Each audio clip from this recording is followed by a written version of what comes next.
Welcome back to you Monday morning on your Feel Good Breakfast show. This is Expresso on SABC3. And this morning, along with the rest of the world, we continue to mourn the lives of those 129 people who were killed in coordinated terrorist attacks across the city of Paris on Friday night.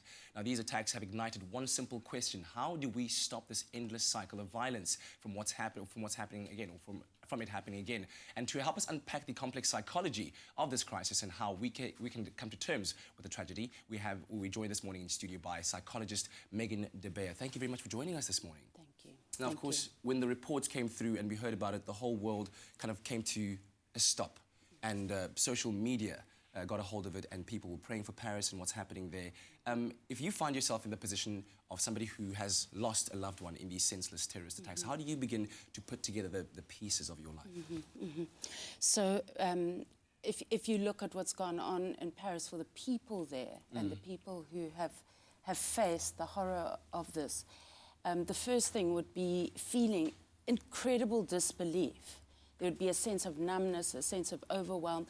We literally decouple and unhinge on an emotional, a thinking level, and almost on an action level. We can't even think of what we should do in that situation. So the very, very first thing is to surround yourself with people who care for you, or if that's not the case, seek help immediately in terms of being able to talk through what you've seen and what you've felt, because in these very violent situations, our minds and our emotions are so vivid, and the imprints from such an attack are so powerful on our system that we can end up with post-traumatic stress disorder, which disrupts our lives completely. So people need to find social support immediately, talk about it, recognize if they feel like they're going mad or they feel like they're totally displaced, that is normal.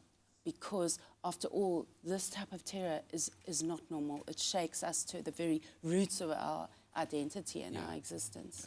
Now, there's very little in terms of information that we know so far about all of the attacks, but one witness who was present at the Bataclan concert in which at least 29 people were killed as a result of these terrorist attacks, is that the attackers, firstly, were not even 25 years old. They were literally young people.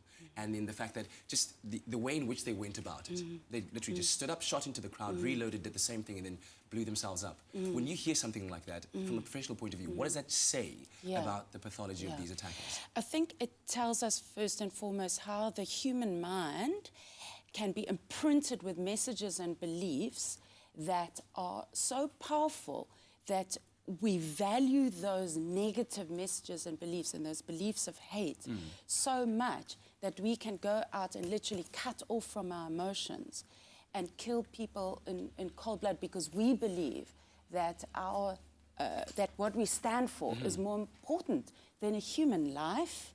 So beliefs take over the system. So it's almost, these people, I'd imagine, have been raised in almost a hypnotic environment, surrounded by people constantly who are telling them that people who are enjoying their lives are evil.